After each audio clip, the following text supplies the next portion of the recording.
Assalamualaikum warahmatullahi wabarakatuh. Alhamdulillahi rabbil alamin. Hamdan yuwafi ni'amahu wa yukafi'u mazidah. Ya Rabbana lakal hamdu kama yanbaghi li jalali wajhikal karimi wa azimi sultani. Subhanaka la nuhsi sanan 'alaika anta kama athnaita 'ala nafsik.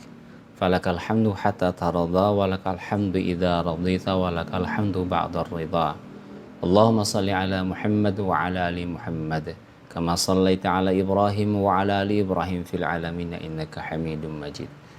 Hadirin yang dirahmati Allah Subhanahu wa taala, di hari yang kelima ini insyaallah kita sama-sama akan merenungkan makna suratul Baqarah ayat yang ke-22, yakni Allah Subhanahu wa taala sebagai pemberi segala kenikmatan. A'udzu billahi samil alim minasyaitonir rajim. Bismillahirrahmanirrahim.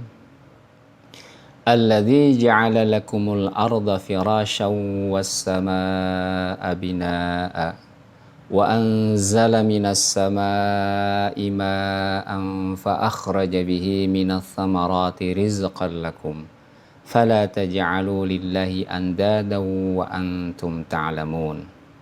Sadaqallahul azim wa sadaqa rasulul karim. Allahumma arhamna bil Qur'anil karim.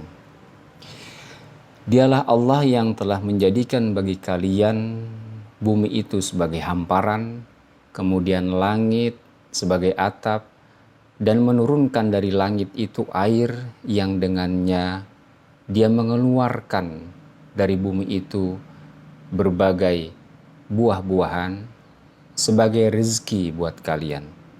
Oleh karena itu, janganlah kalian menjadikan bagi Allah itu tandingan-tandingan sementara kalian mengetahuinya.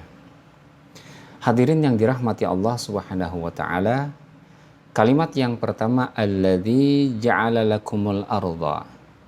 Kalimat ja'ala dalam bahasa Arab yang dalam bahasa kitanya adalah menjadikan, namun di dalam bahasa Arab memiliki makna yang berbeda-beda.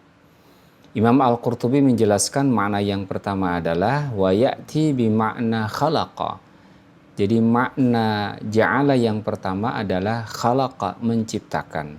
Sebagaimana firman Allah Subhanahu wa taala, A'udzu billahi minasyaitonir rajim wa ja'alaz zulumati wan nur. Surat Al-An'am ayat yang pertama. Dan Dia Allah telah menjadikan, artinya di sini menciptakan, az-zulumati wan nur, kegelapan dan cahaya.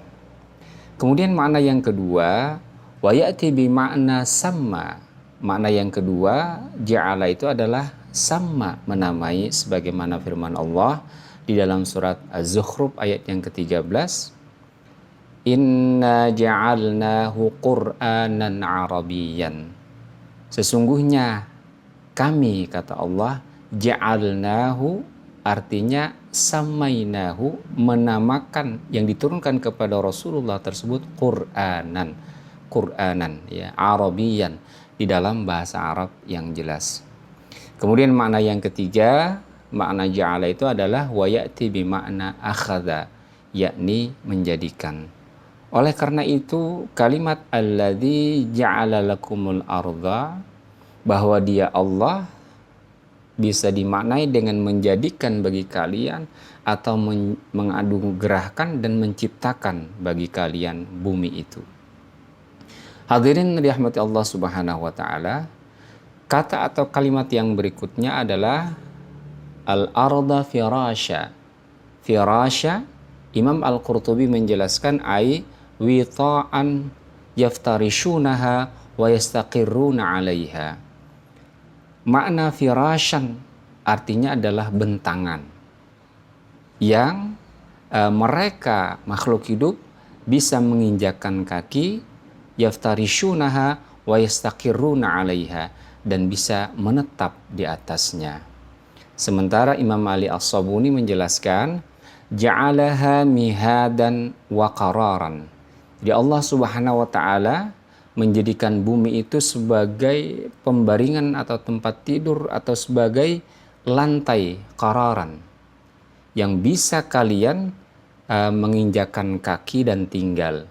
Wa 'alaiha tastaqirruna 'alaiha wa taftarishunaha kalbisatil mafrush, bagaikan permadani, ya. Padahal ma'a qurrawiyatiha, sementara sesungguhnya bentuk bumi itu sendiri adalah pada prinsipnya bulat. Oleh sebab itu hadirin yang dirahmati Allah Subhanahu wa taala, inilah kekuasaan Allah Subhanahu wa taala. Allah menjadikan yang bentuk bumi ini adalah bulat, namun Allah jadikan firasyan. Bagaimana caranya? Yakni dengan menciptakan, menjadikan bumi itu sangat luas, sehingga bentuknya yang bulat itu tidak terkesan bulat, tetapi terkesan sebagai sebuah hamparan. Masya Allah. Hadirin yang dirahmati Allah Subhanahu wa taala. Kemudian kalimat yang berikutnya, qauluhu ta'ala was-samaa'a binaa'a. Imam Al-Qurtubi menjelaskan, as-samaa'u lil ardi kasaqfi lil baiti. Artinya dalam kalimat ini maksudnya adalah langit itu bagi bumi bagaikan atap pada sebuah rumah. Walihada qala qaulul haq. Ini adalah sebuah kesimpulan yang benar sebagaimana firman Allah Subhanahu wa taala di dalam surat Al-Anbiya ayat yang ke-32. A'udzubillahi minasyaitonirrajim. Wa ja'alnas samaa'a saqfan mahfudha. Sesungguhnya kami, kata Allah, telah menjadikan langit itu sebagai saqfan, sebagai atap mahfudha, yang dijaga atau yang dipelihara. Hadirin rahimakumullah. Kemudian kalimat yang berikutnya dari ayat ini adalah wa anzala minas samaa'i maa'a, dan kami telah menurunkan dari langit tersebut air. Imam Ali As-Sabuni menjelaskan mataran adzban furatan. Yang dimaksudkan dengan Allah Subhanahu wa taala menurunkan dari langit itu air adalah air yang bersifat tawar. Masya Allah. Mataran adzban furatan anzalahu biqudratihi minas sahab, yang telah Allah turunkan dengan kekuasaannya dari awan. Hadirin rahimakumullah. Barangkali air itu yang tadinya asin, kebanyakan dari laut, kemudian menguap, terkondensasi di atas awan, dan kemudian diturunkan kembali dalam bentuk air yang baik, dalam bentuk air tawar yang berguna bagi seluruh makhluk hidup. Hadirin yang dirahmati Allah Subhanahu wa taala. Kalimat yang berikutnya adalah fa akhraja bihi minas samarati rizqan lakum. Maka dengannya Allah Subhanahu wa taala mengeluarkan dari bumi tersebut minas samarati, dari berbagai buah-buahan, rizqan lakum, sebagai rezeki untuk kalian. Wal ma'na fil ayati, Al-Qurtubi menjelaskan makna ayat ini adalah akhrajna lakum alwanan minas samarat. Sesungguhnya kami, kata Allah, telah mengeluarkan bagi kalian dari perut bumi ini alwanan minas samarat, berbagai macam buah-buahan, wa anwa'an minan nabat, dan berbagai ragam tentang tumbuh-tumbuhan, rizqan ta'aman lakum wa alafan lidawabbatikum, sebagai konsumsi, sebagai makanan bagi kalian dan untuk ternak-ternak kalian. Hadirin rahimakumullah, kondisi ini lebih rinci dijelaskan Allah Subhanahu wa taala di dalam surat Abasa. Wa qad bayyana hadza qauluhu ta'ala, a'udzu billahi minasyaitonir rajim, anna sababnal ma'a sabba thumma syaqaqnal arda syaqqa fa'ambatna fiha habban wa 'inaban wa qadba wa zaitunan wa nakhla wa hadaiqa ghulba wa fakihatan wa abba mata'an lakum wa li'an'amikum. Sesungguhnya kami curahkan air itu dengan sebaik-baiknya dari langit. Kemudian kami belah, tsumma syaqaqnal arda syaqqa, kemudian kami belah bumi ini dengan sebaik-baik belahan. Fa'ambatna fiha habba, dengannya tumbuh biji-bijian. Wa 'inaban wa qadba, demikian pula anggur dan sayur-sayuran. Wa zaituna wa nakhla, demikian juga tumbuh zaitun dan kurma. Wa hadaiqa ghulba, kebun-kebun yang lebat. Wa fakihatan wa abba, dan berbagai buah-buahan serta rumput-rumputan. Buat apa semua itu? Mata'al lakum wa li'an'amikum, sebagai kenikmatan buat kalian wahai manusia dan untuk ternak-ternak kalian. Masya Allah.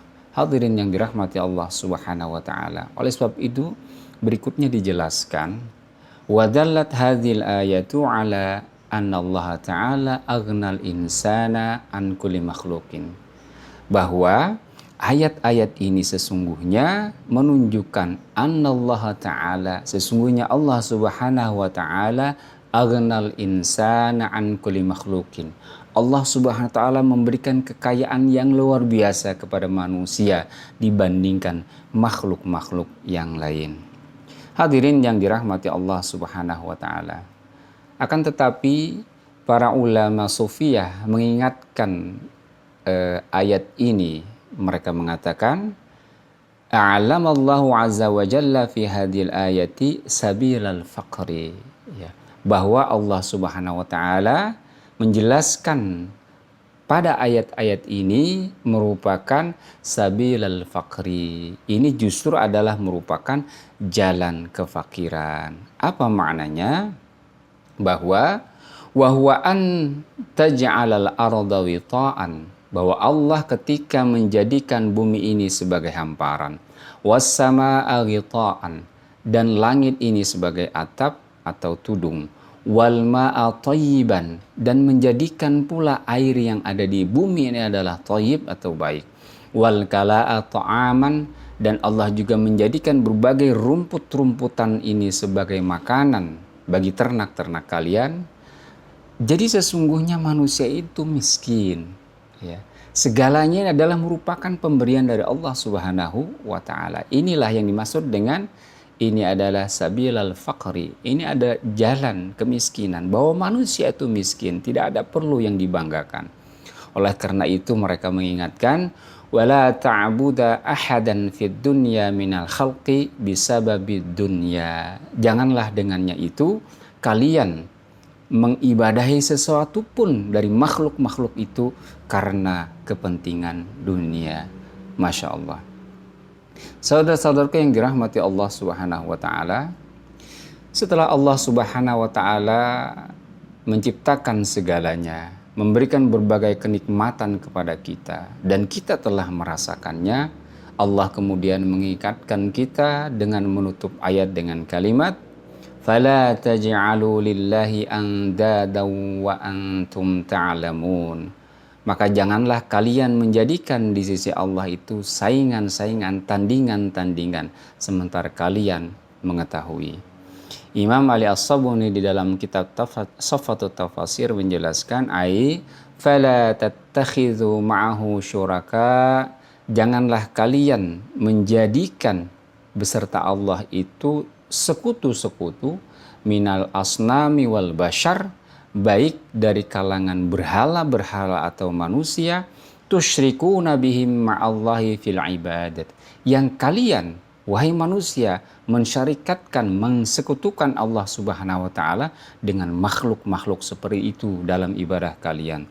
Wa antum ta'lamuna annaha la takhluqu syai'an wa la tarzuq. Sementara kalian betul-betul mengetahui setelah ada penjelasan tadi bahwa semuanya itu sama sekali tidak menciptakan dan sama sekali tidak memberikan rezeki kepada makhluk. Wa anallahu wal khaliqu ar-raziq wahda. Sementara hanya Allah lah yang maha pencipta dan maha memberi rezeki. Hadirin yang dirahmati Allah Subhanahu wa taala, jika kita benar-benar meyakini Allah sebagai Al-Khaliq, sebagai pencipta, kemudian Allah lah yang memberikan segala kenikmatan kepada kita, maka selayaknya kita tidak menyembah sesuatu yang tidak menciptakan kita dan tidak memberikan rezeki atau kenikmatan sedikit pun kepada kita. Demikian, Assalamualaikum warahmatullahi wabarakatuh.